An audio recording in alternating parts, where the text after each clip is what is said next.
Hey, good morning, everyone. So, yeah, I'm Anthony Garcia from the ICT office, and I'd like to welcome everybody and thank everybody, especially our students who joined us today in this IT security event.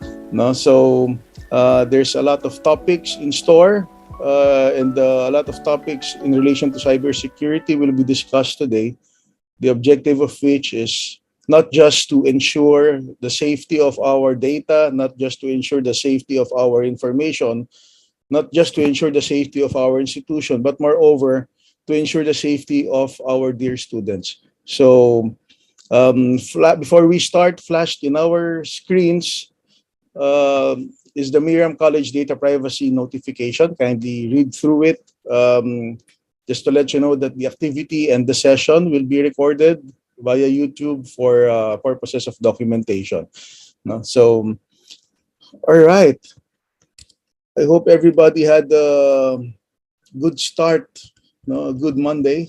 And before anything else, let's put ourselves in the presence of our Lord and start with an opening prayer. No? So, in the name of the Father, and of the Son, and of the Holy Spirit, amen. O giver of all good things, we have come together today to celebrate the fruits of the gifts of knowledge, wonder, courage, hard work, and rigor. We recognize that these fruits are better shared. Please bless everything that will transpire today in this gathering so that they may all contribute to the improvement of life and the healing of the world. Please bless the organizers and the presenters for today and give them the grace that they will all need to inspire generosity and innovation. And give us all the clarity of mind and the openness of heart to receive whatever your love has set for all of us today. All this we pray in the mighty name of Jesus. Amen. Miriam of Nazareth, teach us your ways and lead us to Jesus. In the name of the Father, and of the Son, and of the Holy Spirit. Amen. So again, a pleasant morning to everyone. I'd like to thank our dear students for joining us in this IT security event. I would also like to extend my gratitude, no, to the whole ICTO team, to the administrators joining us today, to all the administrators, the MC faculty, to all the staff. Thank you very much for all the support and for making this a reality. So the program topics or the topics that you will learn today focus on cybersecurity, as what I have mentioned, the tools and the technologies. And after the presentation, we will have more time for questions and any clarifications from your end. So let me now introduce our presenters. No? So our guest presenters, we have special guest presenters from PwC or PricewaterhouseCoopers. Let me start with Mr. Eugene Tan. Good morning and thank you for joining us. And Morning, everyone. Mr. Mark Almodovar. Thank you, Mark, for Good your morning. time today. I'd like to thank also our very own Mr. Mon Basero. Sir Mon, thank you very much, and yours truly. So, yeah, let's go ahead. This is packed with knowledge and learnings that will make you safe in cyberspace. So, Eugene and Mark, turning it over to you.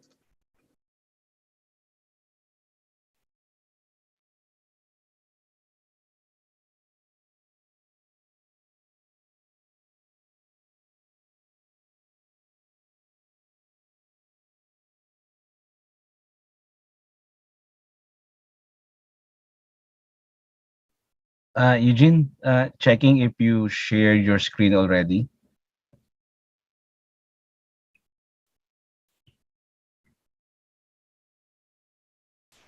Yep. Could everyone see my screen? Or not yet? Uh, Not yet. Not yet, Eugene. Let me reshare. Yeah.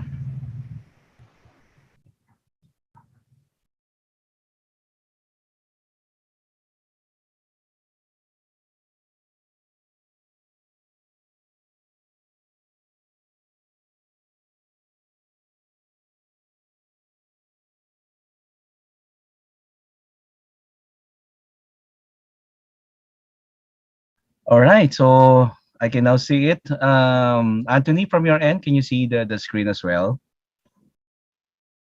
Yes, Mark. Yeah, Yeah. All right.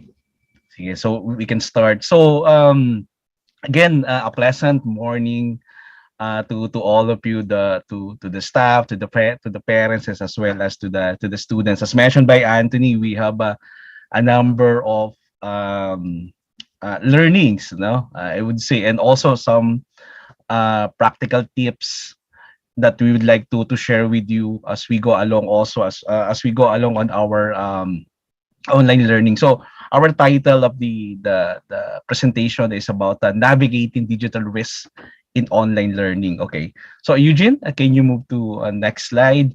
So I'm Mark Anthony Almodovar, and I'm currently the cybersecurity director of Isla Lipana. And then I have also with me Eugene, who will present also some topics in our presentation. Okay. Next slide. Eugene. Okay, so before we start on presenting, so we would like to share with you on how these malicious hackers, no, or these cyber criminals, okay, doing their things. Okay, so in this video, we'll show to you what are their schemes in terms of getting our information. Yeah, Eugene, please play the video. Thank you.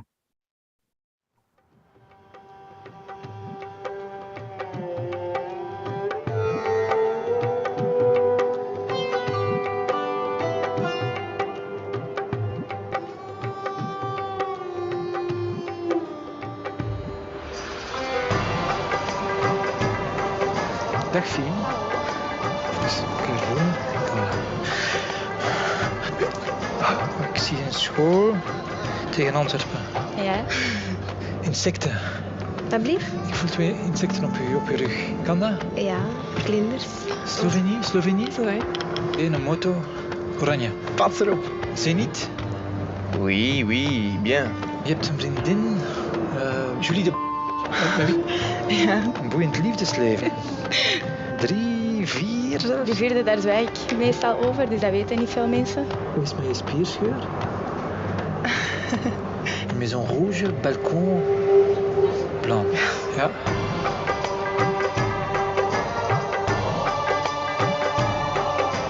Ik zie geld, ik zie transacties. Maar kent je rekeningnummer van buiten?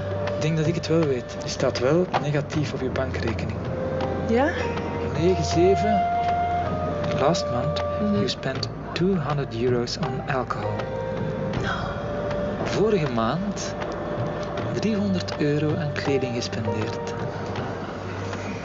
8, Ja. 5 voor een huis dat van eigenaar gaat veranderen. €795.000. Ja, eigenlijk. 41. Ja. Is dat juist? Ja, dat is juist.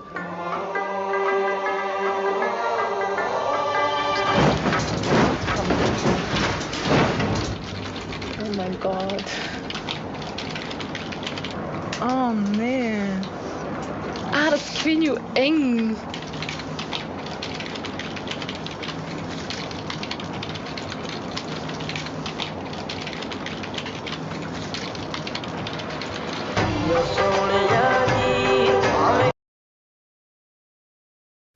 All right. So what can you say? It's scary, right? So so these are the hackers, no, the malicious hackers. In fact, just to share, there's also a term like sponsored nation attack, wherein a certain a government is also the one sponsoring in terms of hacking people's account, or maybe company's account, in order to gain advantages. And as you've seen in the video, so it is pretty scary, right? So the fortune teller is actually very good in terms of uh, getting information, the one you bought, in terms of your account number, your credit card number, and just to determine and to see what are those information that you are posting in your social media. So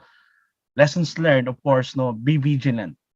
Okay, in terms of sharing our account, even our birthdays, even your friends personal information, sensitive information, because this information can be used against us. Okay, so later on, we'll show to you some of the risks and some practical tips in order to somehow prevent this type of incident, security incidents. Okay, so Eugene, can you move to next slide? Okay, so we have four agenda. So I'll be covering the first two sections. The first one is impact of COVID to education sector. As you know, um, we are almost on our second year of anniversary wherein our government declared the pandemic wherein we are in total lockdown. And then I'll also cover the cybersecurity risk on the second section, and then my colleague Eugene will discuss to you how to protect yourself, no, in online. And section 4 is about managing your digital footprints. Okay, so these are the topics that we will share to you as we go along. Okay, Eugene, can you move to next slide? Okay, so the impact of COVID-19 to education sector.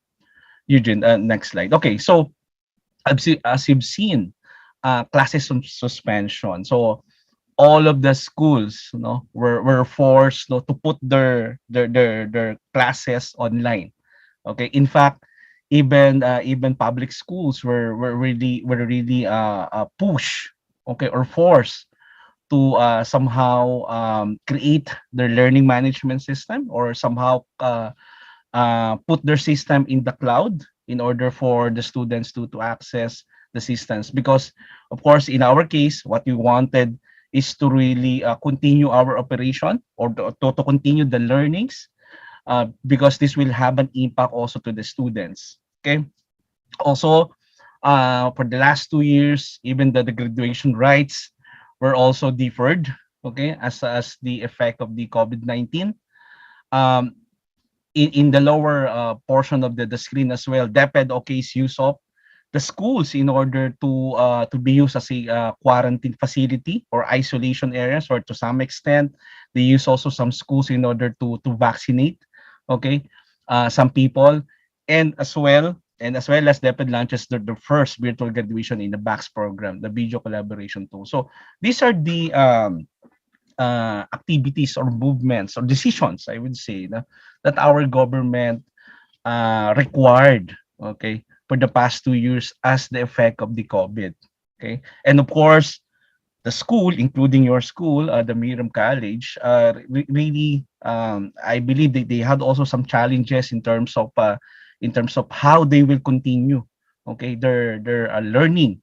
In fact, even large universities, bigger universities also in the Philippines, even though they have already the platform, but the thing is, it's not only the technology portion.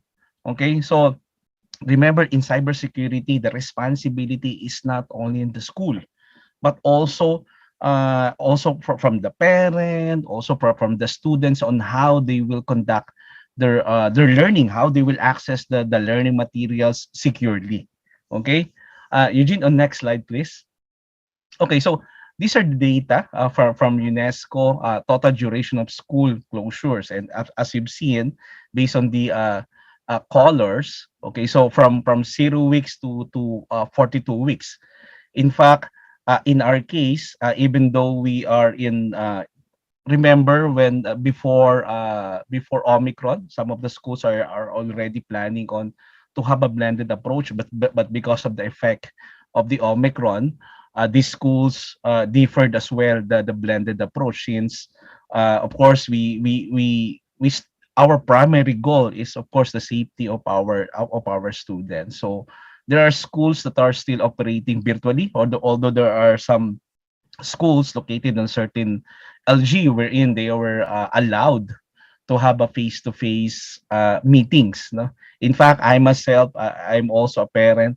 I'm also concerned if I'm okay as well, sending my children to go to the school face to face. Okay, because uh, of course students are not that matured in terms of how they're dealing with their classmates as opposed to us who are already matured. In fact, we are already aware of that risk, but unfortunately, we're still being infected by this virus. So how um, if we're going to compare to our students, so they will be more vulnerable as compared to us, right?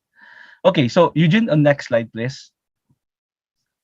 Okay, so some challenges in going virtual. In fact, you parents as well and students, so we're aware of it, right? First, teaching practical knowledge is it's really a challenge, no? In terms of going online. So how were we able to teach this practical knowledge? And I've seen some news, like for example, if you're a medical student and you're dissecting like frags in terms of their study. So how are you going to teach it if you're online? Second one is availability of devices or resources. In fact, it's a common problem, I would say, for the last year. Where in our even some of the city mayors had their programs in terms of reaching out to students just to give um, tablets, okay, or maybe phones in order to access their learning management system. So the scarcity of this and also the funding, the budget is also one of the concern of our city LGUs, okay, or our city mayors. Next one, environment conducive to learning. In fact, our home were not designed as a class, but as mentioned, we were forced, no, for the last 2 years, our home were forced to be we're forced to be as if you are in your class. In fact, in our case as well, for the past 2 years, I had already my fixed area wherein I can do my work. Okay, in order to continue our operation, it's really also a challenge. Okay, especially if you don't have a bigger house in terms of providing a specific area to your studies. Okay, next one. Another challenges, internet connectivity. Well, in fact, especially in the Philippines, it's really a challenge in terms of getting a good connection. And even though that you have already a good ISP, internet service provider, it's also a challenge. What if your ISP goes down? So what will be your alternative? So I know some folks, like if they have already PLDT, they subscribe as well to Converge or to other ISP in order to somehow, if something goes wrong, they will still be able to access their learning management system. In fact, personally, if my ISP goes down, my phone is also providing a mobile data in order for my two children to access their learning management system. It's really a challenge, especially in the Philippines, in terms of internet connectivity. Okay, another challenge, technology competence. Like for example, if you were not able to access your learning management system like your Google Class, or somehow your password was disabled, no, it's really a challenge also for parents if they are not that knowledgeable in terms of troubleshooting that technology. So it's one also of a challenge of the parents and the students as well, being competent in technology. Another challenge is with regards to attitude toward home learning. Of course, if our children is actually doing their class in their own respective home, it is not as if you're in the school as well, wherein teachers or even the professors are seeing what are the things that you're doing. So in our house, since they are also relaxed, so sometimes in terms of that having that discipline in terms of learning is also a challenge for both parents and the students as well. Okay, and as well as your cyber and privacy protection, which is our main topic. Since we put our learning we put our system in the cloud, in the internet, how are we now going to protect ourselves from these types of attack? Remember our video in our presentation. So these hackers are using our personal information to attack and use this information against us. Okay, so these are the challenges in going virtual. Now, the next one is what are those cybersecurity risks? Okay, the effects of it. Okay, so before we do that, okay, so we have a question. Okay, so what types of attack have you encountered? Okay, so if you have your cell phone, you may scan the QR code, or if you can go to menti.com, and then the code is 3871 9465. Okay, menti.com 3871 9465. So we have a question there. We are asking, what type of attacks have you encountered already? Okay, so maybe we can just wait for another couple of seconds, and then we'll show to you the result of those who have participated in this question. So if you have your cell phone, you can scan the QR code, and you will be directed to that website wherein we have a posted question there with regards to types of attack. Okay, so maybe Eugene, you can share our screen and then to see the result.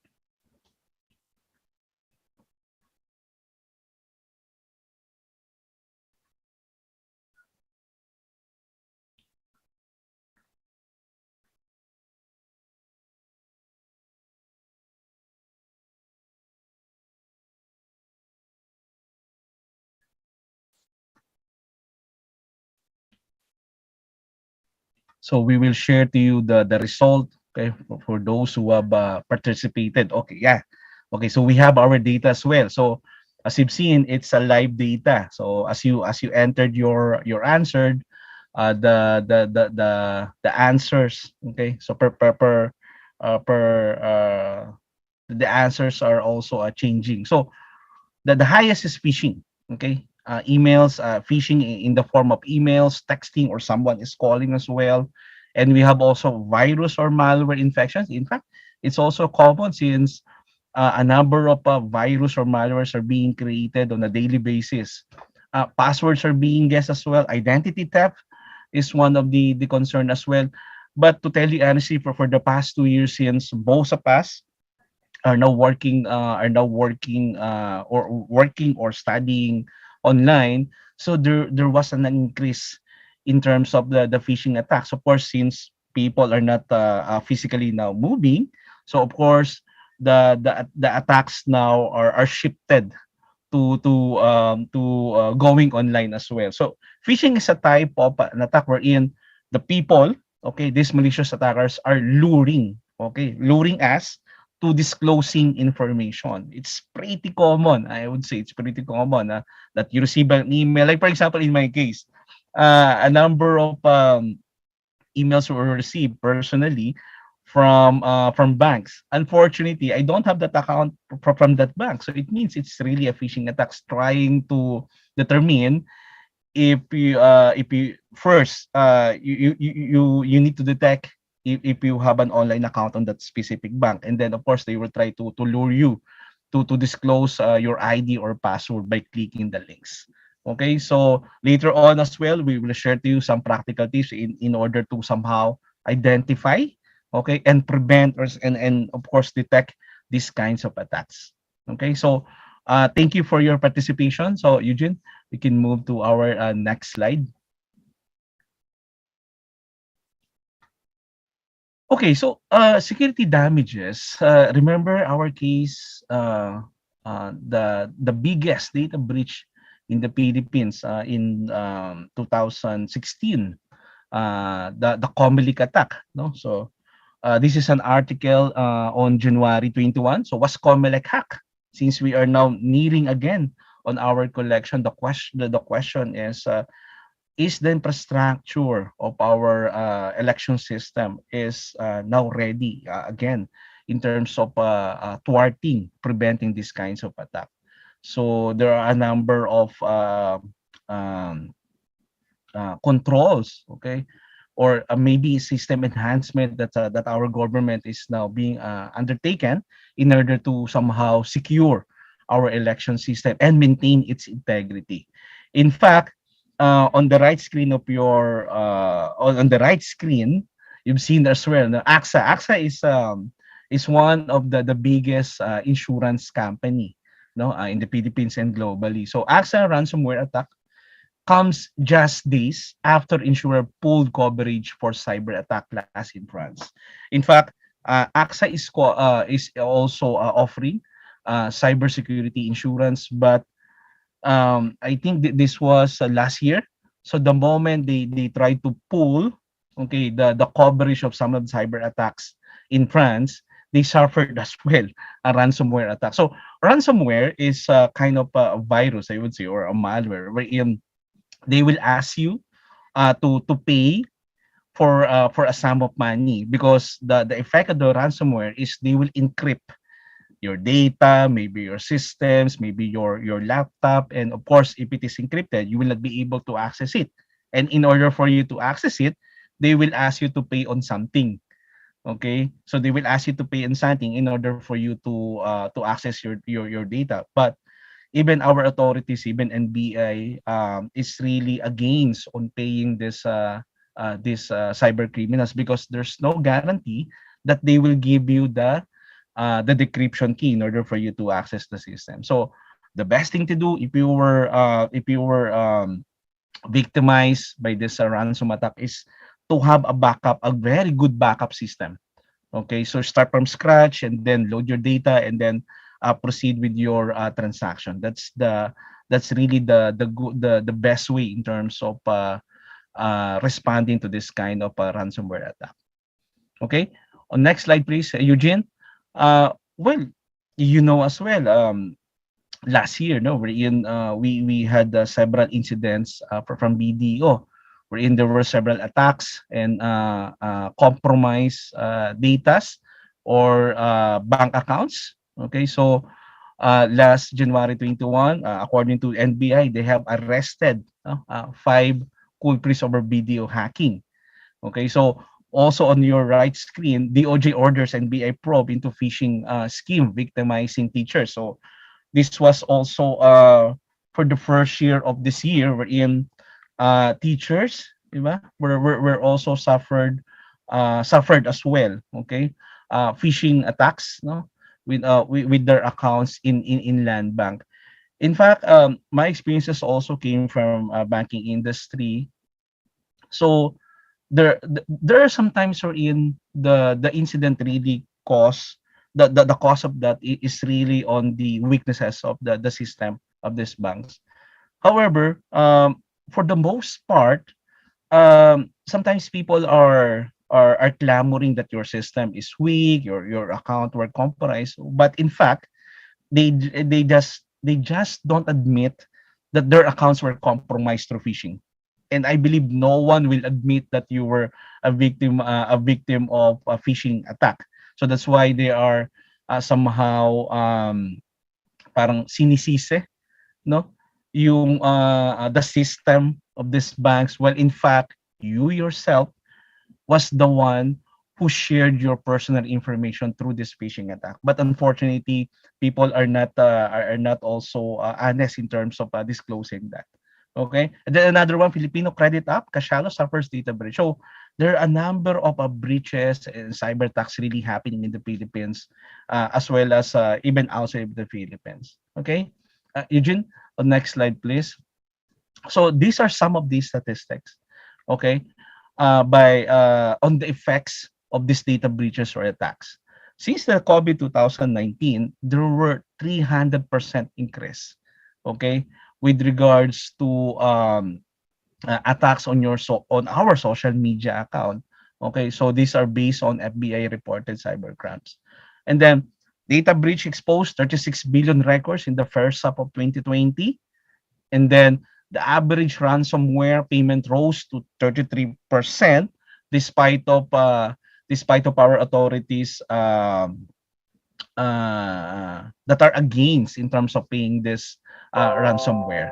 Okay, and then next slide, some additional statistics as well. There were 2.6 million dollars because of the average cost of the effect of this malware. And you know, malware on a daily basis is also created. In fact, the creators of this malware are also developers, no? Like for example, they are the one who develop our Google Class, our Google systems, are also Microsoft systems. But their skills, okay, is also being used um, uh, in order to somehow create havoc, okay, to the people and to the individual, and also to the some of the organization. Okay, so somehow maybe they were being encouraged to use their skills, not for the good reason, but for the bad reason as well. Information loss represent 43%, and 10.5 trillion dollars, no, which we are now foreseeing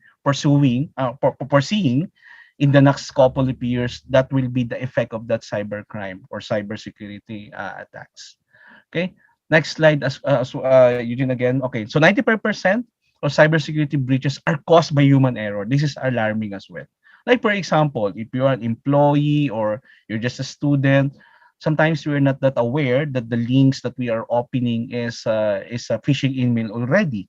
So our rule, right? Like for example, if you're in the school, if you're a staff in the school and then you receive a malicious email, the rule is what? Okay, report it to the IT, okay, so that IT will be able to somehow block, okay, block the sender, or maybe block the domain that the sender is using. And of course, another rule is to delete that, okay, and then don't click, okay, don't subscribe, don't input anything. Unfortunately, some of the people are not aware of the risk of it. That's why they were victimized by this human error. Okay, so remote workers have caused a security breach in 20% of organizations, since we are now working online. But I believe this will change in the couple of weeks or months. So it means there was an increase in terms of this remote setup kind of attack. In terms of ransomware, there were average cost of ransomware attack on business, which is amounting to 133 thousand dollars. Okay, with regards to average cost. Eugene, 69% of organizations don't believe the threats they're seeing can be blocked by their antivirus or anti-malware. So what is this antivirus? So antivirus is a kind of a software designed to prevent, okay, or somehow block. And if you have some documents, they can detect, they can scan and eradicate virus, no? Kumbaga, once it is detected, the next step is somehow to eradicate it or delete it in order to prevent the effect of that virus. And there were a number of there are a number of effects that the virus can do: delete your files, change your files, or maybe change the configuration of your computer. Okay, so those are the effect of antivirus. But unfortunately, on its own, antivirus protection is no longer enough to keep your data secure. In fact, if you'll notice, if you are an iOS user or maybe an Android user, there are a number of free application, mobile applications, or paid applications that you can subscribe to in order to protect your phone. And our suggestion is to somehow avail this. Either it's free or paid application system. So let's also install this security measures. Like in my case, also I'm paying on a monthly basis for at least 10 devices. Also, on an annual basis, I have also my subscription in order to protect the tablets, or maybe the mobile devices that you're using, in order to somehow provide comfort in terms of securing your data. Okay, but why is it in terms of some people are believing that this antivirus is no longer enough? Because the threat landscape is also changing. Okay, and it's evolving faster than antivirus program can keep pace with. Well, in fact, alin ba nauna, the virus or the antivirus? Well, the pandemic, right? So it will start with the virus, and then the organizations are stand are these pharmaceuticals companies are now were able to create antivirus, no? The same thing with the malicious software. So nauna yung mga malwares, and then of course these security firms, no, like you have also Symantec, you have also Sophos, Okay, they're the one creating the antivirus in order to prevent or detect those kinds of virus. But unfortunately, there were a number of people, malicious attackers or malicious hackers that on a daily basis as well they are creating malwares in order to somehow create weaknesses in our system. Or when you say weaknesses, these are what we call vulnerabilities in order to exploit that vulnerabilities. Okay, so that's the effect of this malware or antivirus or malicious software. Okay, on next slide, please, Eugene. So some of the cybersecurity risks of going virtual. So first, no, for academic professors and students. Okay, so compromise video conferencing tool and other application. We've seen it. Okay, last year, wherein there were unauthorized person who were able to penetrate and log in to the calls wherein they were not authorized to access. Okay, another one is with regards to sharing of access codes and passwords for online classroom video conferencing. So that's why Eugene will also share to us how are we going to somehow prevent this unauthorized person going in to our classes, especially if they are not really authorized students. Okay, cyber breach of learning management systems and other relevant data, and this is very true as well. Okay, so there were sometimes the learning management systems. In fact, if you recall, I think that was last year, second or third quarter of last year, wherein a number of universities locally were suffered data breaches because of the attackers were able to infiltrate their learning management systems. Next, unsecured Wi-Fi connections. Of course, if we are as compared in our home to our school, definitely school is they are also investing in terms of securing their Wi-Fi connections. However, in our own house, whatever the devices or the router that will be provided by your internet service provider is that's it. Okay, if you will not be able to somehow reconfigure, like for example, if you subscribe to an ISP, they will give you the default password, right? And if you are not if you are not aware that this default password can be accessed also by other people, definitely you will not be able to secure your internet connection. So the first thing to do is to change the default password. Okay, because you'll never know, even the installers who installed that devices may be able to access your systems remotely. Okay, so the first thing to do is to change that default password. Okay, another risk is compromised social media accounts. Sometimes, most of the time, the accounts that we are using in social media are also the accounts that we are using in our LMS. Okay, so leading practice suggests is you have your own account in your social media, and in your account in your LMS is also different. Okay, because one thing these malicious attackers are doing is, chances are they will think of, okay, Mark is using his Yahoo account, and definitely his Yahoo account is also being used in his LMS. Okay, so that's the thought process also of this malicious hacker. So, but for most of the time, it is true. So that's why we are suggesting as well that you have your account in social media, which is totally different from your LMS system. Okay. Next, also compromised devices, as you know, because of the malware, these malicious hackers will be able to somehow control.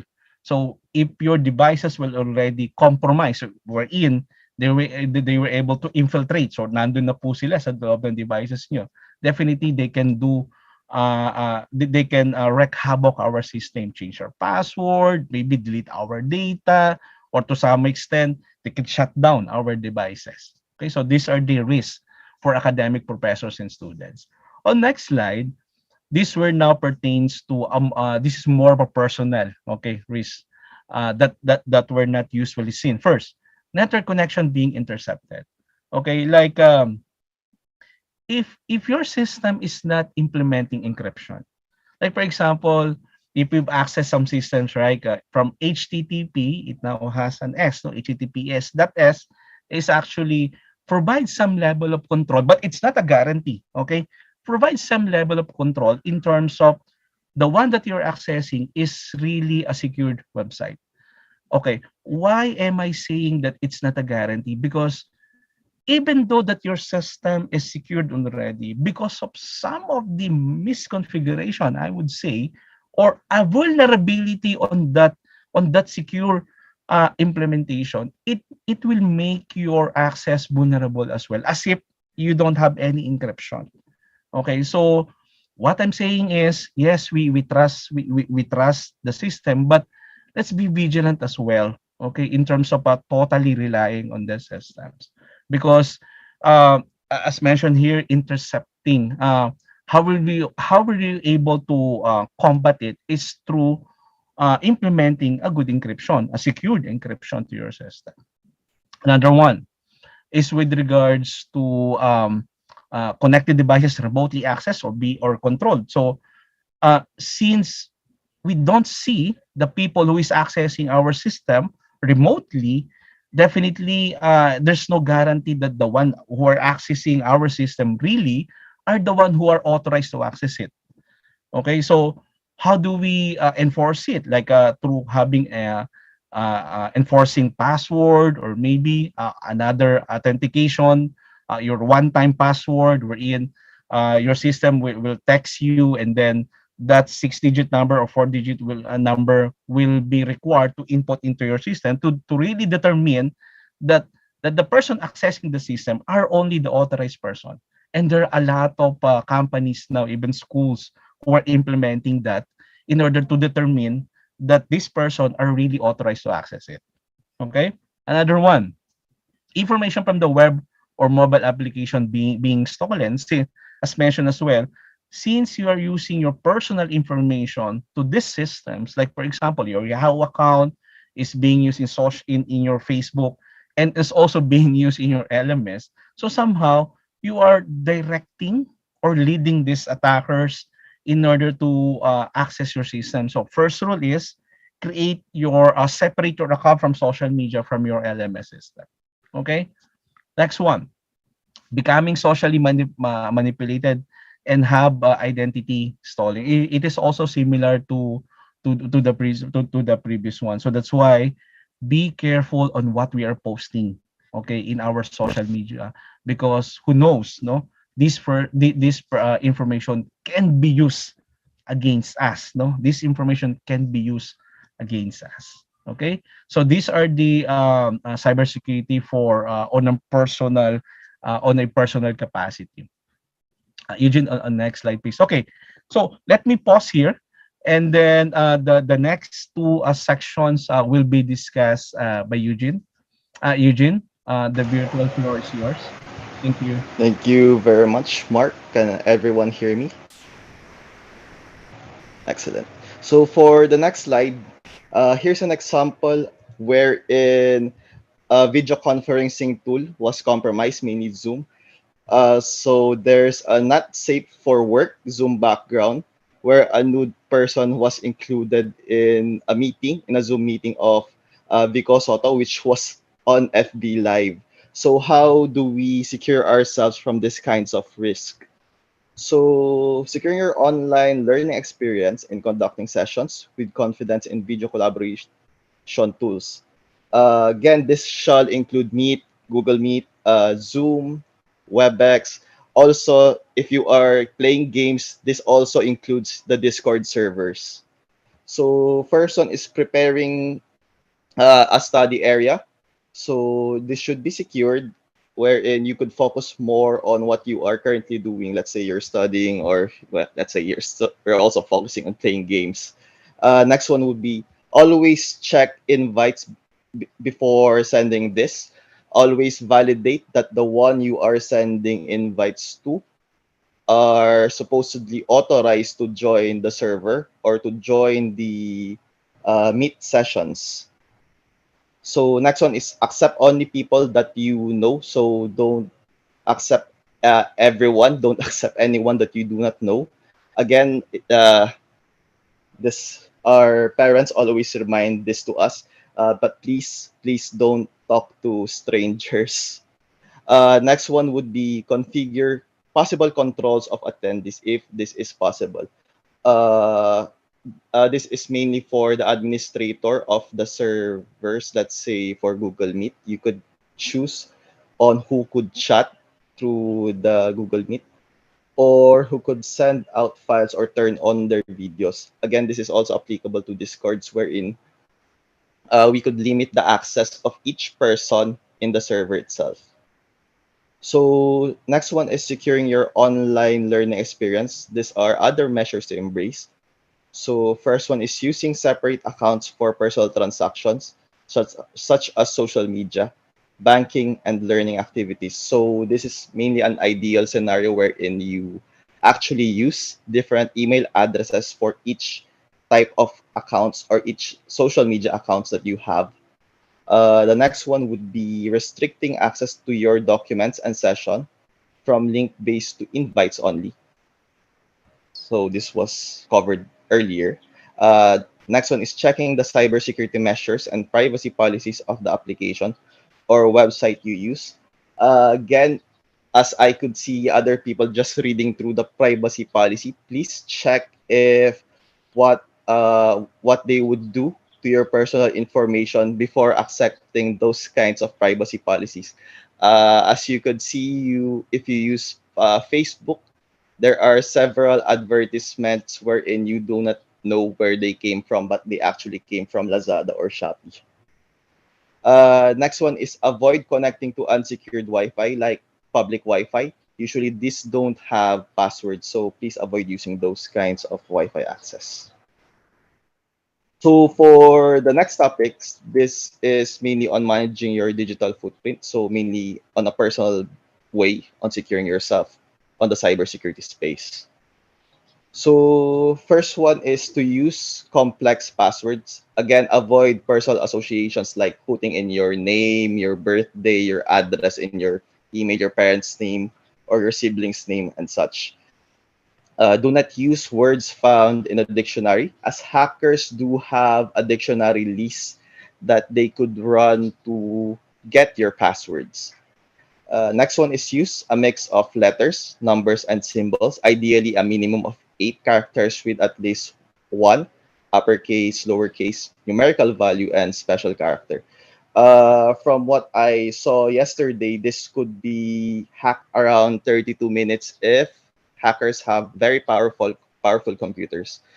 Other security measures are put in place as well on social media accounts where you are being notified if someone is trying to access your social media accounts or banking accounts without your authorizations. So next one is enable two-factor authenticator or enable the one-time PIN via SMS or email. I'll cover this one later on how you could configure it. As sometimes password will not secure, as I have said, the one on the left side will only be used for 32 minutes and your password could be compromised. Another security layer is the two-factor authenticator and one-time PIN.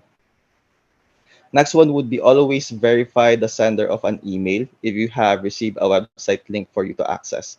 I'll cover this more on the social engineering part or the phishing part of the session. Next one is please do not save or write your password. Always memorize it and keep it in mind.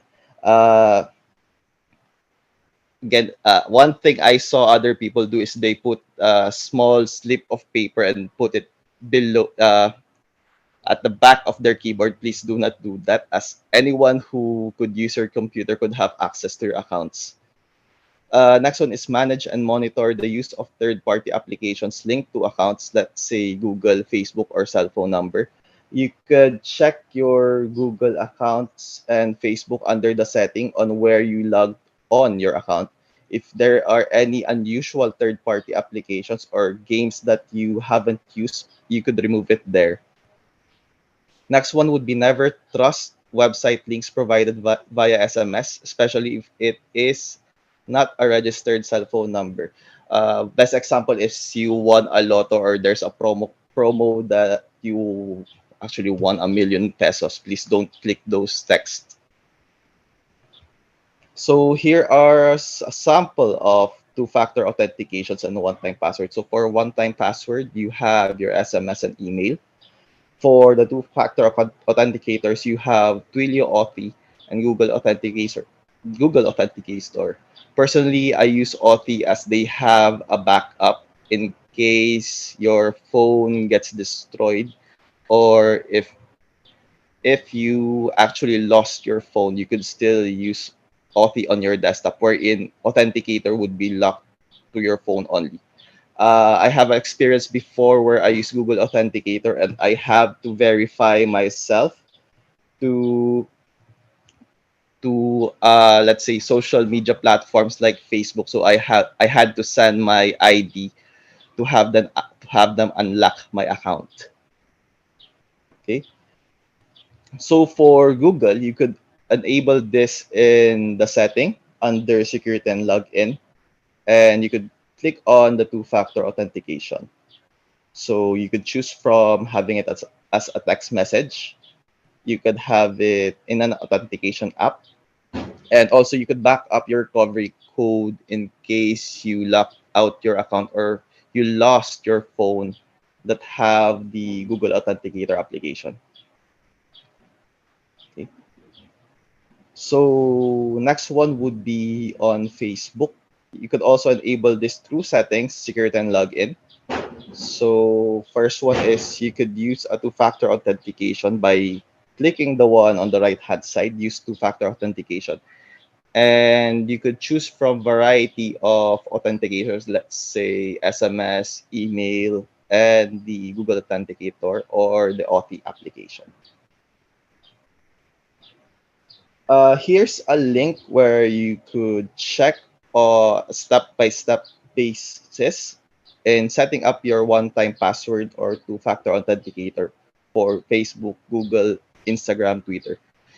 You could also set two-factor authenticators on other accounts, let's say your bank accounts, Discord again, as well as cryptocurrency wallets, from what I remember. Okay, I'll give you a minute to visit the site so you could see a step-by-step approach on how you could configure the two-factor authenticator.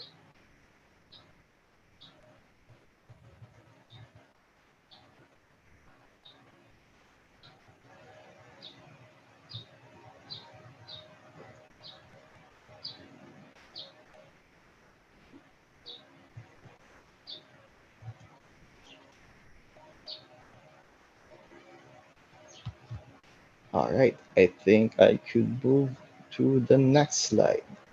So next one would be enabling notifications in case there are unrecognized logins to your Facebook. You could visit the link for the step-by-step guide as well. This is very important in case someone is trying to access your Facebook accounts. I think there is a notification as well in other social media accounts like Twitter and Instagram, so you could check on this later on. Uh, from what I remember, if someone tried logging in 3 times with with an incorrect password, you would be notified that someone is trying to uh, access your Facebook account. Okay. Before I forget, you could also check the logged in devices to your Facebook account. You could simply scroll down here and you could click on the authorized logins to validate if all those devices are actually your device, and you could log them out in case there are any unrecognized login to your accounts. Right. So next one is using browsers. Uh, for safety measures, never save your passwords in your browser. As from my experience before, we could actually get those stored password in browsers if ever we could have access to your devices. So please don't save your password or don't save those credit card information in your browser and in your devices. Next one is double check any application permissions. This is for mobile devices. So for Android, you could go to setting, applications, and you could click on a device and validate on what permissions they have. Let's say for this Facebook application, only storage or the SD card is allowed for it to have access on. It doesn't have access on the calendar application, camera, contacts, and so on and so forth. Again, only provide permissions to applications that you trust. Uninstall applications that are very unusual that have been installed to your on your mobile devices. For iOS, you could see the applications under setting and you could just scroll down to check what applications are installed to your iPhone or iPad. Okay. So next one is fortifying your home network security. So using of VPN will add in security when you are browsing over the network. Let's say an example of which Mark told us earlier is the use of HTTP. You could make this secure more. You could make this secure if you are using a VPN access. The most widely used that I hear of is NordVPN because of the plenty advertisement in YouTube. Again, this would cost some money, but this would make your browsing over the internet more secure. So next one would be securing home Wi-Fi network. This was also covered by Mark earlier. So you could ask your internet service provider on how you could access your routers and always change your Wi-Fi password. Don't use the default one as there are many tricks on how we could decrypt or get your Wi-Fi passwords. Specifically, the default one we tried. We tried doing it for a specific ISP and we got the password instantly. So again, change your default password. You could sometimes see the procedures in accessing this below the router. So there's you sometimes this includes you could access it in 192.168.0.1 and the username and password is included in the below the router and you could change the password through that.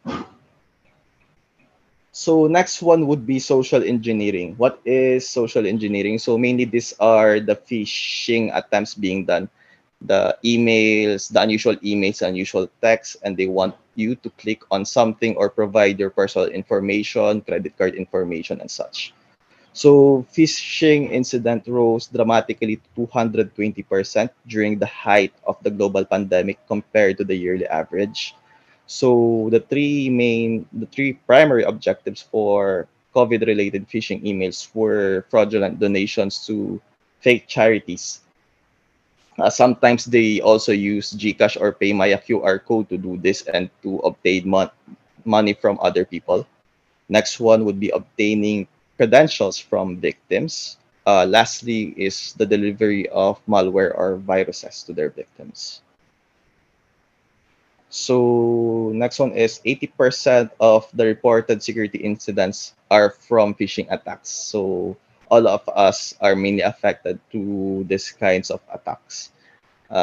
Next is 37% of the malicious file extensions are from Microsoft Office formats such as docm, XLSM, and so on and so forth, and also the dot file, wherein if you run it, there is a program that would run in your background. Okay, next one is $17,700 is lost every minute due to a phishing attack. Right? So how do we recognize social engineering?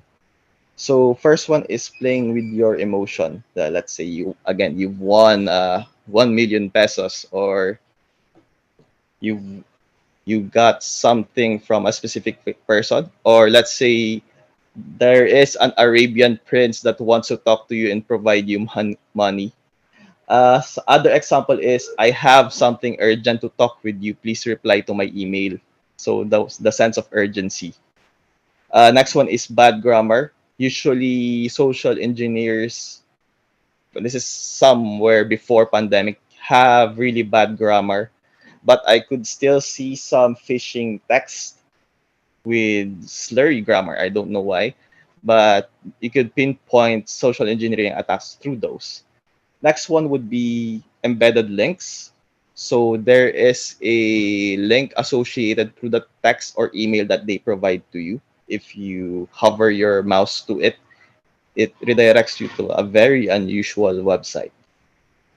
Next one, it is being sent by strange senders. Let's say let's say an example is notification@bpi.com.ph. That's the name of the email sender. But if you check their email address, it's at 123abcd.com. So always check those kinds of email addresses. Next one is there are suspicious attachments to the email, like the ones covered earlier. There's a dot file, XLSM file, docm file, or there are executable files attached to the email that they sent to you. Please don't open those emails. Next one is getting personal. So, uh, kilala ko yung nanay mo, may pinautang ako sa kanyang 1,000, pakibalik naman. Those kinds of examples.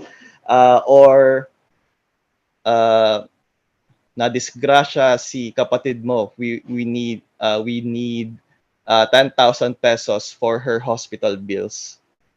So those kinds of things.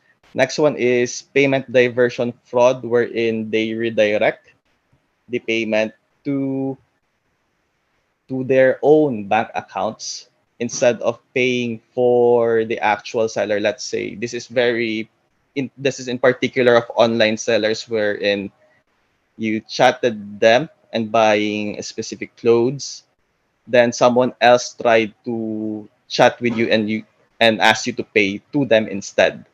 So that's payment diversion fraud.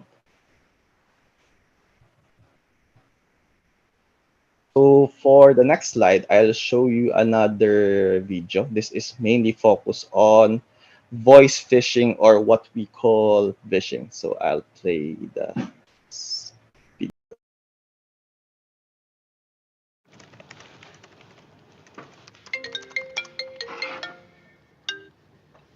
Hello, Alex speaking. Oh, hi there. I'm calling on behalf of your IT team to assist with the installation and repair of your software. Mhm. We're updating the software to protect you from any further threats. Yep. If I can just take your laptop password, we can get started. It's Survivor12 with a capital S. Great. Thanks, Alex. Thank you very much.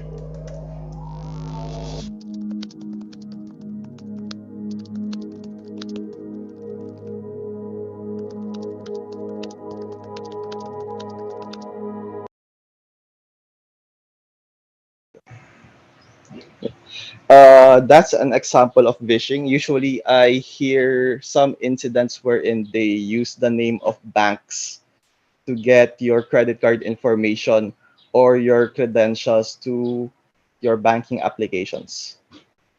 So again, don't provide your personal information, don't provide your credit card information and username password to anyone. Okay. So for the next slide, here's an example of uh, SMS phishing or text phishing, wherein they're telling you that your Globe account will be cut off and you have 300 pesos to pay them to reverse the process. So actually, if you know what this does, is you're just sending 300 pesos to 095330700762. So just ignore these types of messages and don't reply to them. Okay. So for the next slide, here's another Here's another email phishing. So I'll give you 2 minutes to identify for any unusual or anomaly in this email.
All right. Is everyone good already with the email? Okay. So did you recognize what was wrong with the email? So here are some of the areas that are very unusual with the email. But first one would be is if this was sent to me, I would just ignore it because I do not have a Metrobank account. So this is I could immediately say that this is a phishing email. So what you could check and if you actually have a Metrobank account is check the name. They do not use Metrobank card in their emails, and the domain, which is metrobank.com, is not actually from Metrobank, as they use metrobank.com.ph. For the name, for banks, they actually include your name. Let's say this includes Dear Metrobank card holder. If this came from banks, this would include Dear Mr. Tan or Dear Eugene. For the next one is there is a clickable link which is complete verification. You will try to hover your mouse to it, this would include a metro-carpersonal.com, which is not even associated to Metrobank. You could also check the lower portion, let's say privacy policy, term of use, sitemap, etc., and check those links if they would actually redirect to the Metrobank account, and you could validate their contact numbers as from our checking before. The 708-707 number is not even associated to Metrobank. You could also check the copyright as they usually update this to the latest, while this one is 2012. Okay, so here's another Menti link. So how are you feeling now based on the discussion and on the cybersecurity attacks that you have encountered during this discussion? So I'll give a minute, a few seconds for this slide and jump to the Menti slide to check your responses. So please do include one word only, as we use word cloud for this one.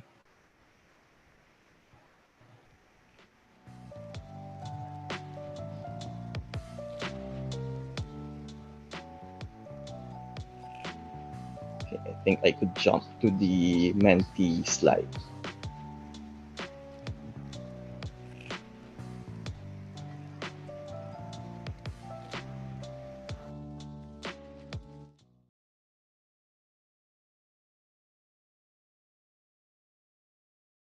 So here are some few of the responses from our audience. So they feel secured, they became anxious, worried, scared. Someone is also tired. somehow confident. Okay, all right, let's just give a couple more seconds for this. Again, don't feel scared for this kinds of incidents. You now know how to secure yourself from the cybersecurity attacks. Again, additional tip I think I forgot earlier is always update your laptops, your desktops, and even your mobile devices as they push some security updates through the system as well. Additionally, I think I forgot this as well is if you are using a shared device, let's say you have only a single desktop or single laptop on your home, please do log out your accounts after use, as sometimes your brother or sister or parents may forgot that your account has been logged and they actually change your password without your knowledge of it by just by mistake. Okay, I think we're okay with this slide. But let's go back to the main slide.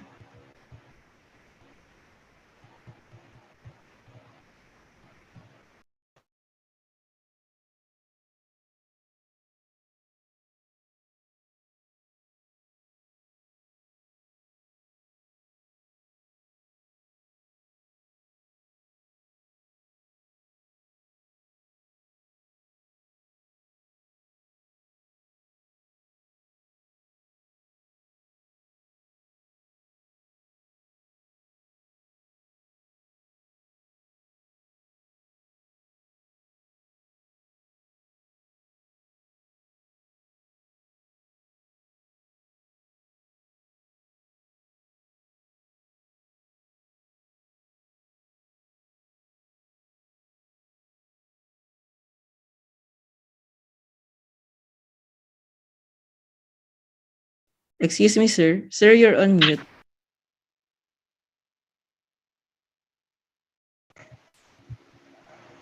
Hello? Thank you very much. Again, here are the key reminders for our presentation. This would be our last slide.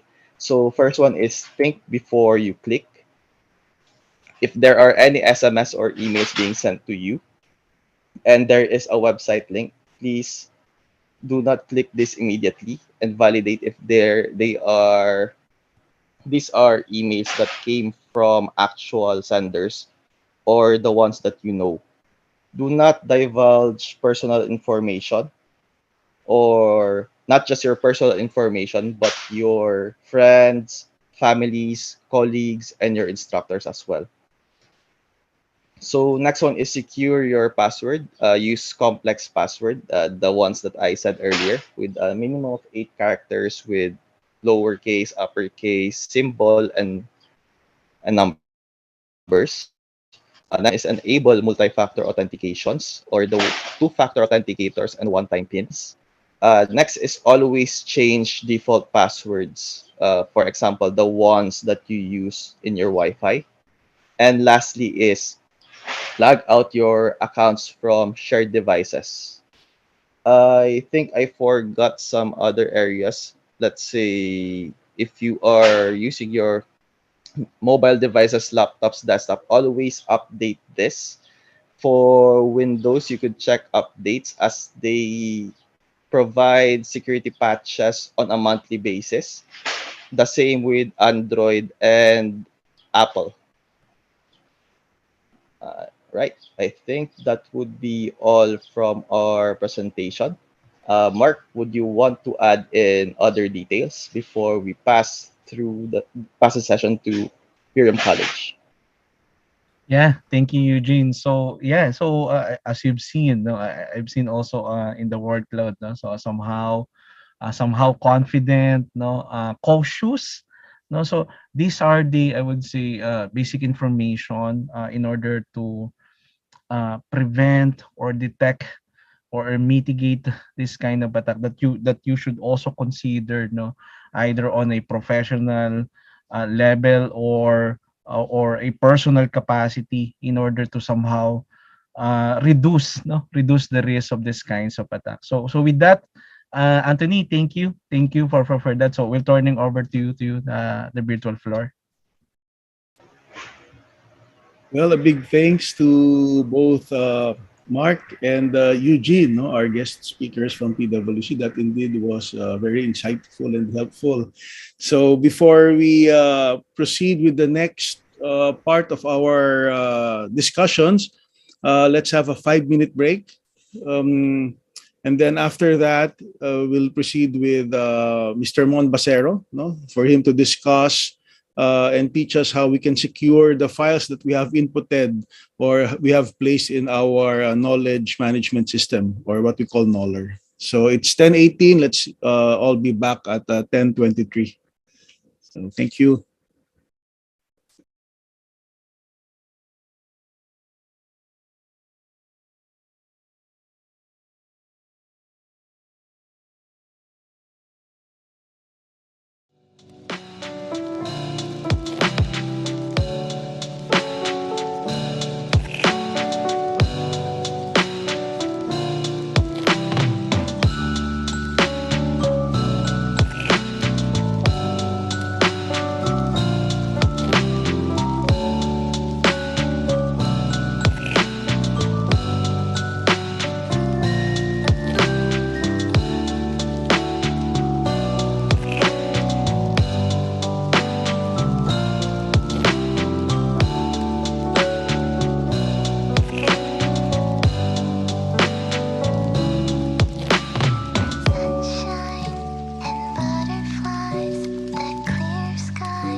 welcome back.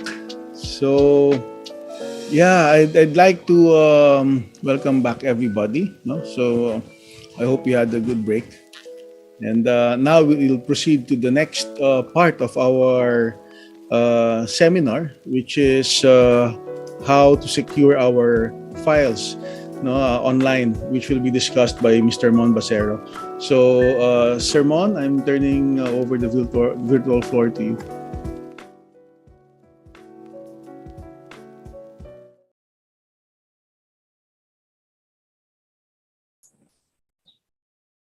Okay, hello everyone. I just want to check if you can all see my screen. Okay. All right. So, good morning, everyone. I am Mon Basero, and I'm from Miriam College, the Educational Technology Officer. And for this security day, I'm going to discuss the securing files from unauthorized access. No, and First question, maybe you might wonder, no, where is this unauthorized access coming from? But I'd like to ask this question to everyone. Okay, so it seems that, of course, as students, and probably some of you are faculty here, no, you know that we are using the Google Workspace for education for our classes. So you might wonder, you're uploading your files almost unlimited, right? Where does Google Classroom store your submitted work? Okay. So saan nga ba? Saan nakatago yung ating mga ina-upload, yung mga materials that your teachers probably have posted in the modules? Okay. So where does it being stored, or um, and also where can you retrieve it? Diba? So you might also wonder, nasa napunta yung inyong mga files. Okay, so to answer that, the answer to this would be, okay, in Google Drive. Okay, so what is Google Drive? Let's try to answer first. Google Drive allows users to store in the cloud and also synchronize files across devices and also share your files. So in your Google Classroom, attachments on your posts and classwork are stored in the Google Drive Classroom folder. So I'll probably give you um, a preview of that later. And Google Workspace application files are stored in Google Drive. So if Google Drive technically is a storage space of the Google Workspace for education apps. Okay. So here you might notice there are we have several icons here. I hope you are able to recognize them. So we have like Google Docs here. Okay. So we have Google Docs, you have Google Sheets, Google Meet, Google Sites, Google Slides, Google Form, and Google Classroom, and probably plus other Google Workspace for education applications that work by default with Google Drive. Most of these files are stored here, in this application. So what is being stored? So technically the files, okay, that we create automatically save in the cloud. You have the option to save your work offline, so you can download it. But by default, it is saved on our Google Drive. Okay, of course, in your personal somewhat allocated Google Drive, with our MC Noller accounts. So I'd like to share, because my topic is about securing your files from unauthorized people, from unauthorized access. I'd like to share first, how do you properly share a file and probably folder in Google Drive? Okay, so let me walk you through it. First is you share the file to specific people from any of the Google Workspace app. Let's say, for example, Google Docs. No, in Google Docs, while you're inside the application, you click share. Under people, type email address or Google group you want to share with. Then uh, choose how a person can use the folder, like and click the download or arrow. So there's like an option there. What would be the permissions that you will have to set for that person? And then click send, and an email to be sent to people will be sent to that you have shared this file. Okay, so what are the things that you can what are the things that the people can do with the shared file? They can be allowed to organize, add, or edit. So technically, by if you submit this work to an authorized person, this could be your professor, this could be your classmate. You'd like to collaborate with your classmate, then you can set them as editor. Okay, so take note that they can do if they have editor rights, they have the capacity to make really changes to your work, and also they can comment on it. As well as I think they can also ask for permission for sharing that document. Okay, so if you set them as editor. And the other option would be can view only, which is a common type of sharing permission in case like we just want our recipient to just simply read or view our document. So can view only can be chosen and can be set to a folder or file that we have set. Okay. So let me just quickly show you a screenshot. Or let's say, for example, you have your slides, Google Slides file. So from Google Slides, you have here the step one, which is the share button on the top right corner of your Google Slides window. So you click that, and then this window will appear, which is share with people in groups. So on in step two, you'll see that you can click actually this add people in groups text box here, wherein you can type the email addresses, or if the organization or your unit has this like groups, no contact groups, which you can just easily type the name, no, where members are where this group, no, has members of this unit, then you can type it also here under this text box. Okay, of course the owner, which is in my case, this is my example, so this is my name appearing here, and I'm of course I am the owner by default. Okay, so later actually you can now move ownership, no, to other people. Let's say you'd like to like remove your permissions.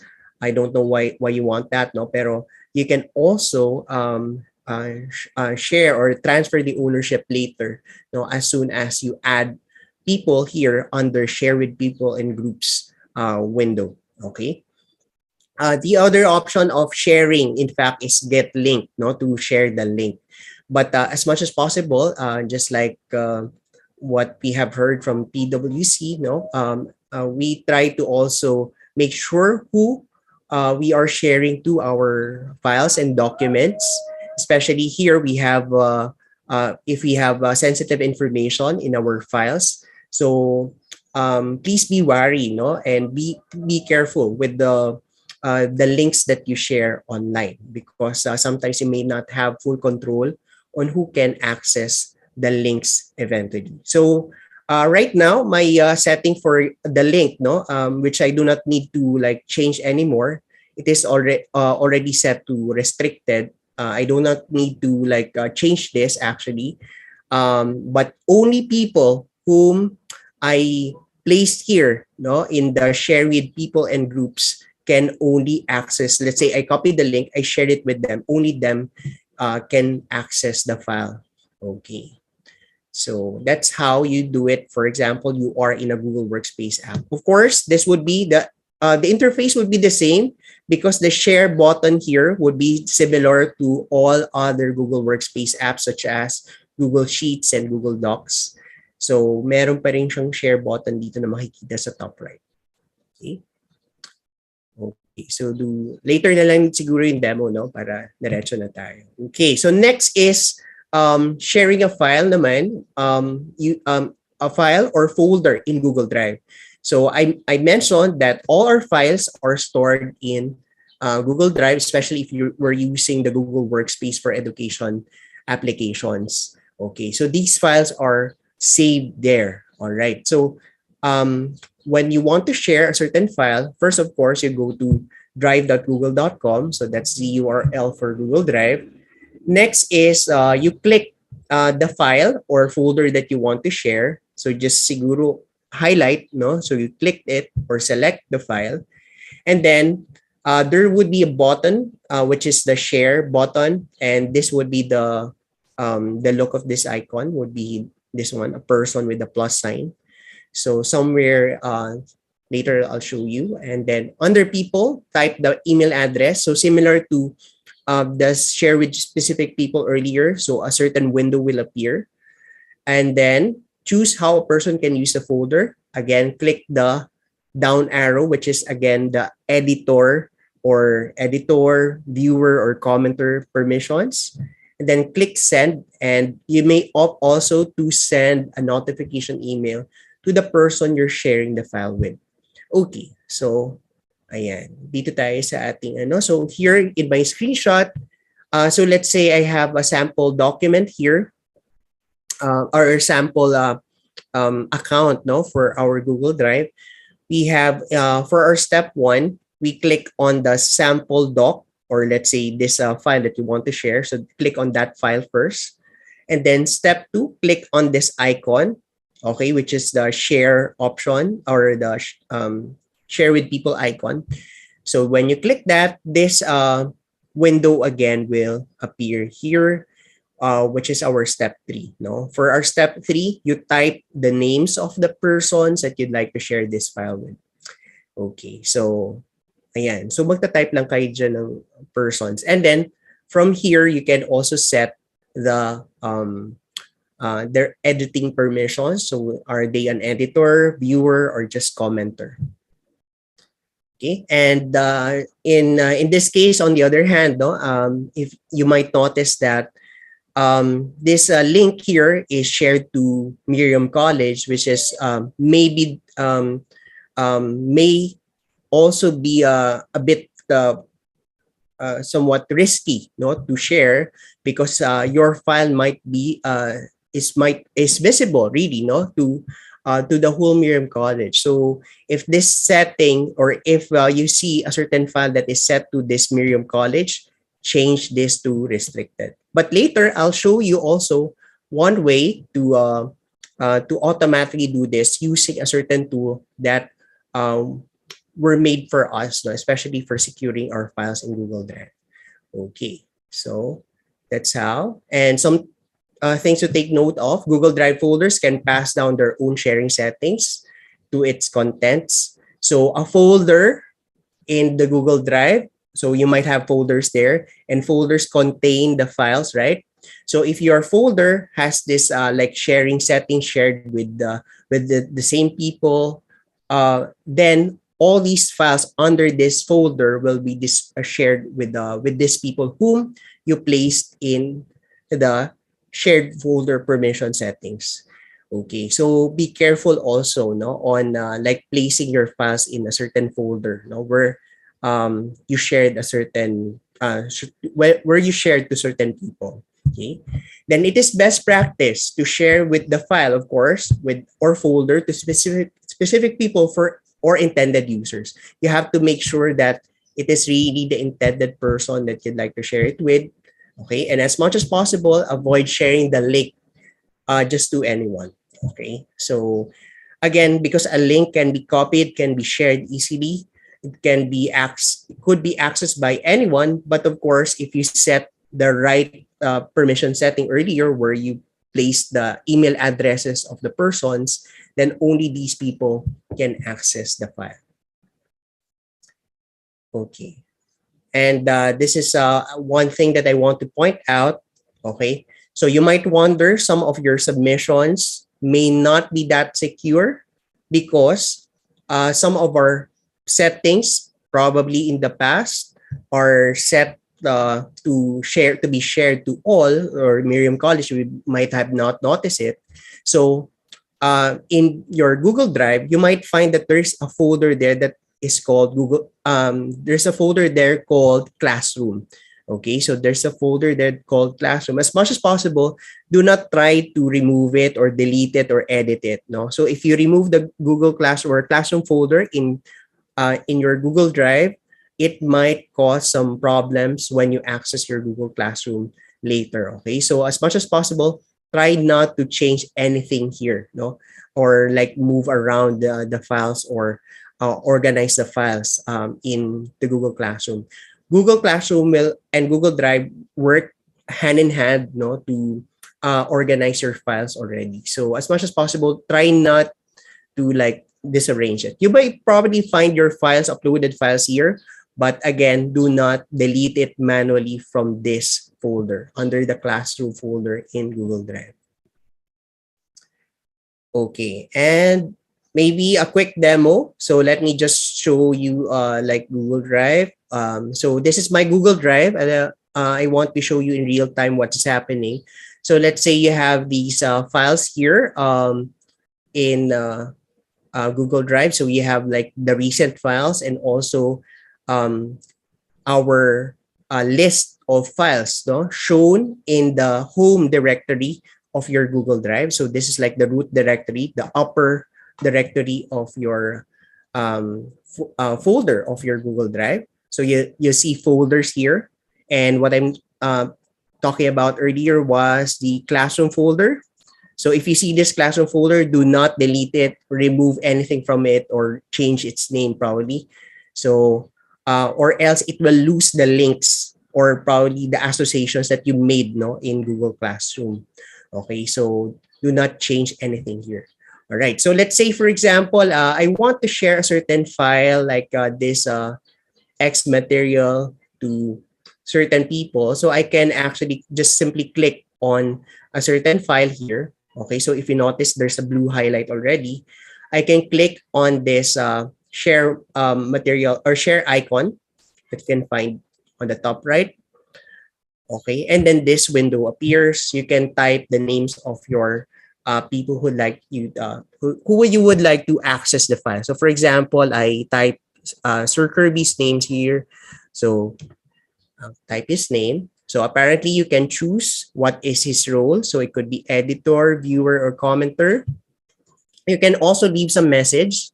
Okay, if this is by default, this is click, no? So notify people. So this would be your email message to them. So you can already like mention a certain message on what to do with the file. You can also set them as viewer. If you set only them as viewer, they can only see the file or probably just download it, but they cannot just edit the file, no, that you have made. Then if I click send, this permission will be sent to Sir Anthony Garcia. Okay, so ganun siya. And then let me just try it na lang siguro, no? Okay. Okay, so that so the person is already added, as you can see from the notification. And I can also check, no? Actually, you can also do the sharing in two ways also. You can also right click on the file and then click on the share button. Ayan. So lalabas ulit. And then as you can see, you can now see that Sir Anthony is already here in my shared with people and groups. Okay, so and then editor. And also, this is what I mentioned earlier. You can actually you can also give temporary access. You can also transfer the ownership later of a certain file. Or you can, if you change your mind, or let's say classmate of yours already dropped from your class, and then maybe no, you'd like them to be removed from accessing a certain file, then you can also opt to remove them, no, from here. All right, so that's it for our demonstration on how to share files in Google Drive. I hope you can all still see my screen. If my connection is okay, let me check. And from those who are in the in the Zoom session right now, Can somebody confirm? Yes, we can see it, Sir Mon. All right. All right. So thank you, Sir Anthony. So one thing that I really learned though from the discussion earlier from PwC and which is really true for all, no, your privacy is very important, and we must take care of our digital footprint.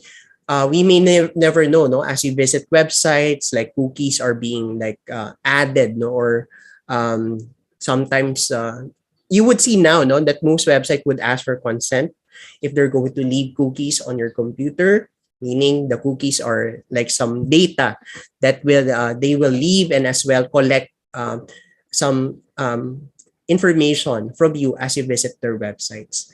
So as much as possible, you take care of your digital footprint. You don't want anyone else following you, no, as you visit and enjoy, no, your time, no, researching online and also sharing files with your classmates.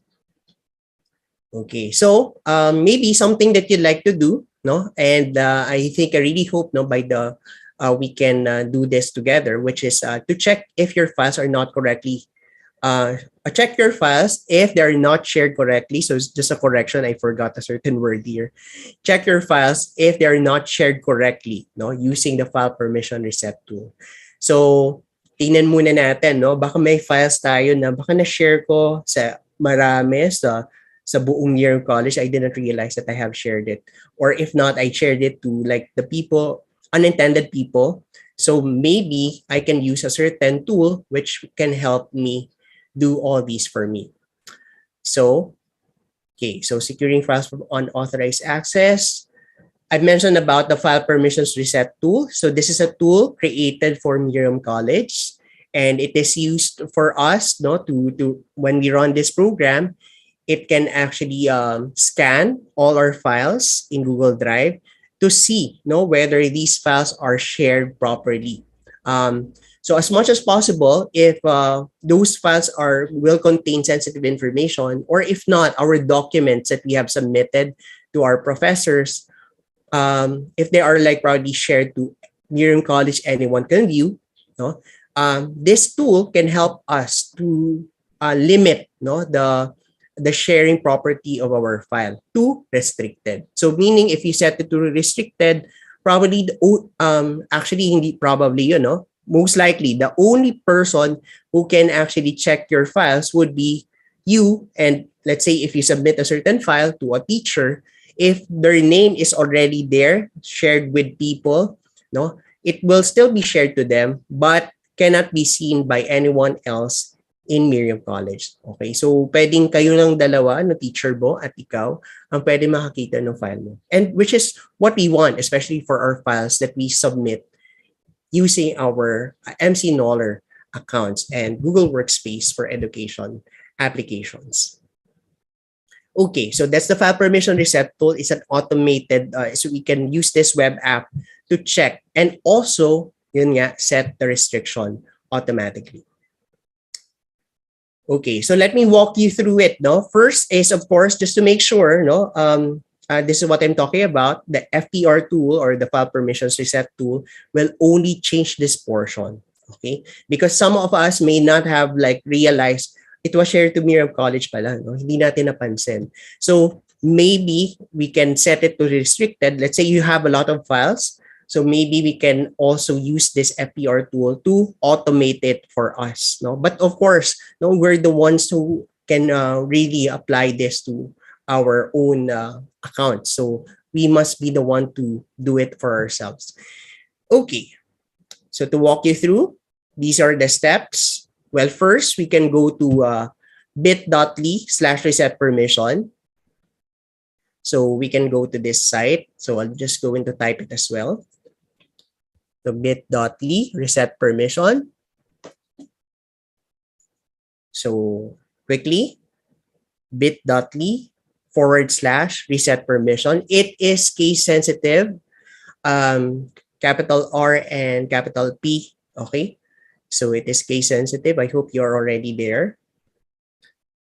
So our comments are currently off in YouTube. So maybe later we can go back to this, no, or take a screenshot of this site. No, madali naman tandaan siya.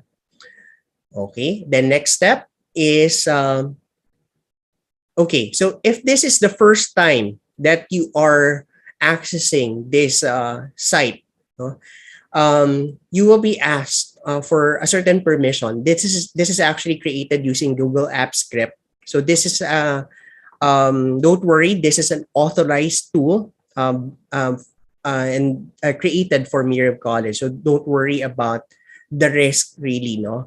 So and then you can click this. So if you see this app permission, okay, so click review permissions. Okay. The next step, reset file permissions. Want to access your Google account. Okay. So this will allow you to reset file permission. And then, so what else is asking? Is the app asking from you? It can see, edit, create, delete all of your Google Drive files. Don't worry about this. It can only edit the sharing, no? So this is just a general message from Google. And then it can connect to an external service. We click allow, no? So this is a school sanctioned application. So don't worry about, again, no, about this application. So click allow. Okay. So once you click that, unfortunately, I cannot show it right now. I might need to open another account, which is the first time, no, na hindi pa naka-access ng web app. But for now, click on allow. And then this window will appear. So if this is the first time you're running this, you will see this page. Okay. So it's the reset file permissions page. It will have a loading icon here. It will scan for your files that are not properly shared in our domain. So once allowed, the tool will immediately scan your Google Drive for unrestricted files. Then after that, it will show you the files. No, if there are, in case there are files that are like still set to unrestricted. Let's say it was still set to Miriam College, anyone can view. The files will appear here in this table. Okay. So this table, you see that there's like a screenshot here, or rather a checkbox, and then also the count of files that you have. No, so total count. There will be a number of files that you will see here. So you'll find it there. So review the search results as much as possible. You click. Let's say you'd like to change the permissions now to restricted. We'd like to select these files. So you click on the checkbox, or to be for faster process, no, we can click on this upper or topmost checkbox, no, to select all the found files. Okay. Then so after selecting that, we click. This is the process. All right. And then click reset. Okay. So after clicking the checkbox here, make sure every file is checked. I think at most, no, if you have several files, let's say 400 files maybe, it will find only for the first 200, okay, of your files. So you might need to really use this shortcut here. Click on the topmost checkbox to click all these 200 files. You might need to do this in more batches if you have more than 200 files, especially in your Google Drive. And then you click reset. So once you click reset, this will now load. Ayan, and then there's an option for to asking you to click OK to confirm. Okay, so for example, it found like 5 items only, including a folder and the files. Okay, if you click OK, it will just load just like this again.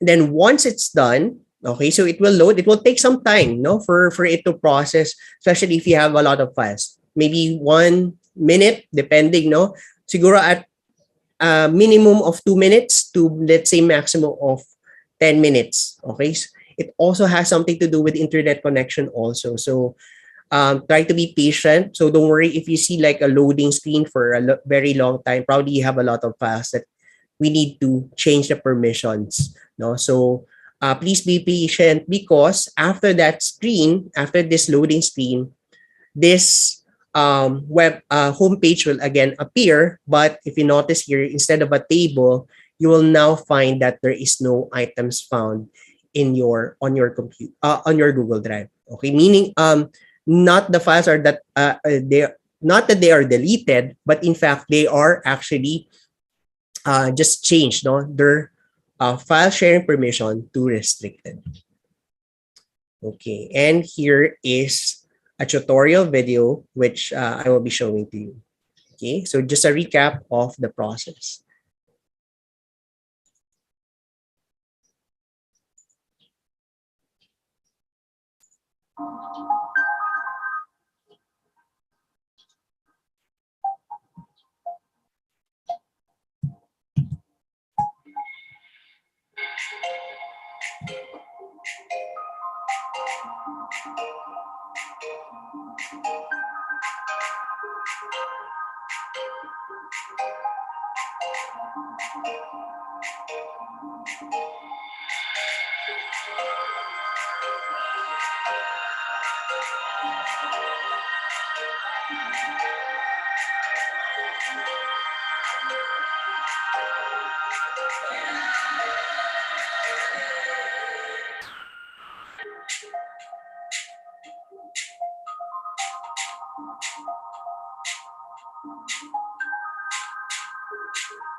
Okay, so I think that's it for our sharing to change the sharing permissions of our file, and that is the first step actually in securing our files in Google Drive. Okay, okay, let me stop it. And so maybe later we can set a Q&A, and I'll probably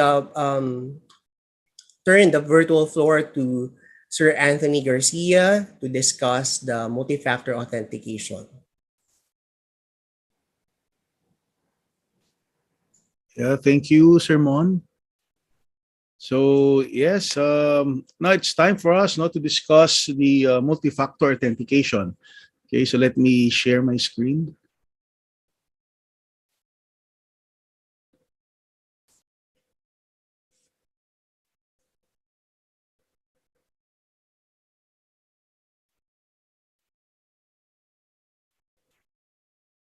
Multi-factor authentication.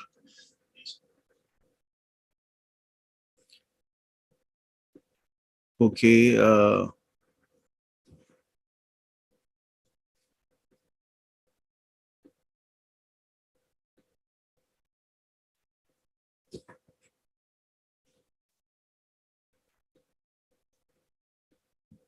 right. So yeah, on to MFA. So, but before we proceed with the discussion, I'd like to show you a slide that contains images or pictures that I'm sure you are all familiar with. No, so I'm talking about Facebook, TikTok, LinkedIn, and Yahoo.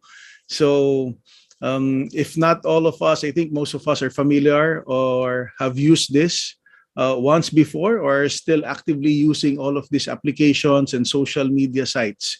Okay, and if there's one thing that all of them have in common is that they have had issues. All of them have had issues with data leaks.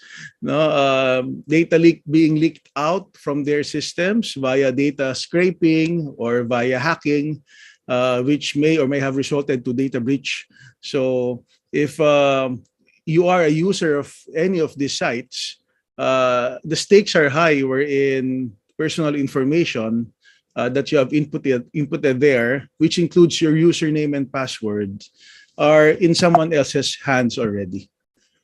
So especially if you're not changing your passwords, say every 3 months or every month, then people who have uh, had access to it may use these passwords to try and access the other social media sites, the other applications, even your online banking, even your LMS, and use these passwords to go into those systems. And what is the reason for which? There are times wherein hackers would do this because they do this for business. No, the credentials that they get out of the systems, the various systems, are being sold in the dark web. When we talk about the dark web, this is another layer in our internet which cannot be accessed by the usual internet browser. It's a deep layer in the internet that are being used by various entities for illicit or illegal activities, and one of which is the buying and selling of personal information together with usernames and user passwords. So this has happened a lot of times already because, as what we say, no network really or no system is 100% secure. So this doesn't just go for systems built in the Philippines, but all the systems that we have globally in the internet. If you make it online, then nobody can say that it's 100% secure. So the password authentication that used to be secure, so secure during the early days of automation, can still provide the same level of protection now. But because of the advanced technologies that we are using, and at the same time, the advanced techniques that hackers are doing right now, it is not enough anymore. No, so the password authentication would still provide you the same level of protection, but it is not enough because aside from hacking, there are a lot of ways for your passwords to be compromised. I mean, if you're using a compromised laptop, if you're using a compromised system, if your Wi-Fi connections are compromised, then there's a possibility that your passwords may get stolen. At the same time, let's look at the other angle, wherein um, some users may not take care of their passwords that much. I mean, I'm referring to easy to guess passwords. I'm referring to passwords that are being written on paper, being placed on top of your workstations. So anybody who happens to pass by the workplace would easily have an idea or get or easily know what your password is. No, so with that, we thought of implementing another layer of security, which we call multi-factor or two-factor authentication. So apart from the password authentication, this will prompt you. The system will ask for another proof via one-time pins being sent to your mobile devices, for example, or via other layers of authentication via email. If there are unusual logins. What do I mean by unusual logins? If somebody logs in using a different device, or if somebody logs in a different location, if you used to log into your Noller account, for example, and from your own homes, and you live in Quezon City, and all of a sudden somebody logs in from Parañaque, then multi-factor authentication would immediately ask for another layer of a protection or another or proof or validation that it is really you who's logging in before the system will allow you access to your Noller accounts. Okay, so why are we doing this? We are doing this not just because, as what I have mentioned during the opening, not just because we would like to protect your information. Um, we're doing this not just because we would like to protect the institution, but moreover, we would like to protect you. Because if somebody gains uh, access to your information without you knowing it, or if somebody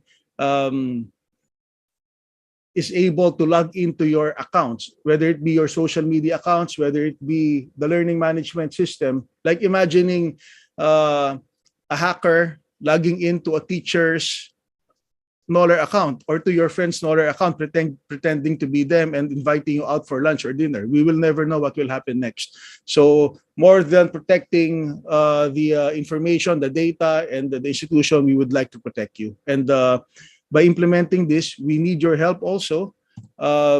We would want you to input your recovery phone numbers and the recovery email addresses in your Noller accounts. It's like 2-3 clicks away. You'll be able to finish this in less than 5 minutes, because once we turn on the multi-factor authentication, um, if you don't have the recovery email and phone inputted, you may have difficulty logging into your Noller account, especially if it's the first time that you will log in, if MFA has been turned on. So, but I know that everybody's busy, especially our students. That's why we are giving you until the end of March, March 31, 2022, to input the recovery information in your Noller accounts. And from then on, we will plan out the rollout of MFA starting April. So we will not do it one time, big time. We'll do it in batches. And if you have not received yet the specific instructions on how to input the recovery information,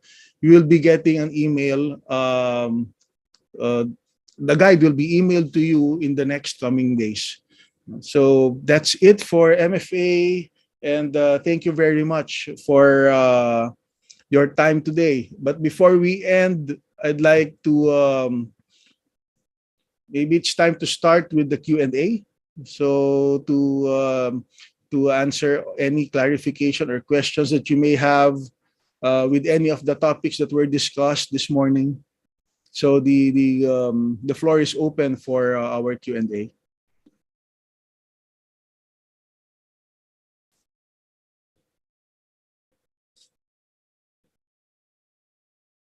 All right, we have one question here from one of our attendees. So for the questions, feel free to click on the link that you see in your screens, okay? And then just type in your questions there, and then the speakers will be answering them one by one. Okay, first question, if I receive an email and there is an attachment, but I don't know who sent it to me, what is the best way to read the attachment without compromising security? I would like to invite our guest speakers from PwC, Eugene and Mark, to answer this. Yeah, thank you, Anthony. So, well, maybe I'll answer, and then you may also chime in. Well, the fact that you don't know the sender, so chances are, so it means you didn't expect an email from someone. So chances are it could be a malicious file. Remember, opening an attachment could lead also downloading the malware that is attached on that file.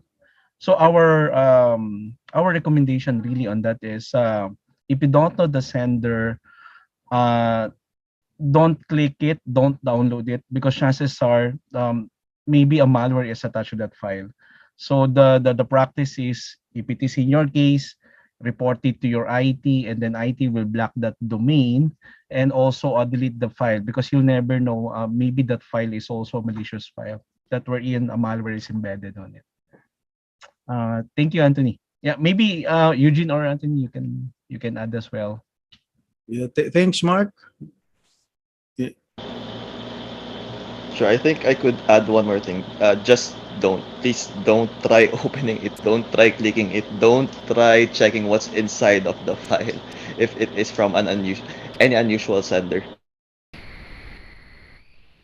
Thanks a lot, Eugene and Mark. No, so yeah, we need to be extra careful in opening email attachments, especially if it came from an unknown sender. So if in doubt, get in touch with your IT departments, with ICTO, and so that we could further assess, no, if this indeed came from a valid sender, or if the attachment is legit, or if it um, is safe to open it or save it. All right. So to our YouTube viewers, no, you can see the link in case you're having difficulty seeing the link. You can see it in the description box, no, in YouTube. Okay. Any other questions?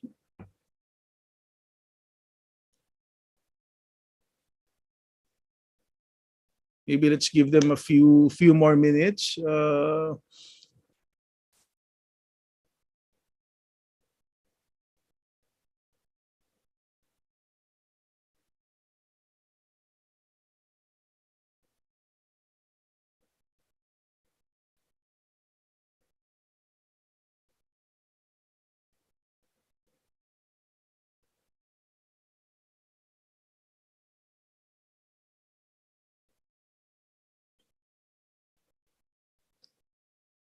All right. If there are no questions, and if you happen to think of any question, no, after the seminar, feel free to send us an email. You can send your questions or queries via Noller or via our help desk support email as well. No, help desk email that the ICTO is using to support you. So thank you again to everybody, who have joined us this morning. To our dear students, to the administrators, to all the MC staff, and most especially to our speakers, our guest speakers from PwC, Mark and Eugene, and our very own Sir Mon Basero. Thank you. And I hope this has been a fruitful event for everybody. And yeah, stay safe. And thank you all for coming. And most importantly, stay cyber safe. Thank you.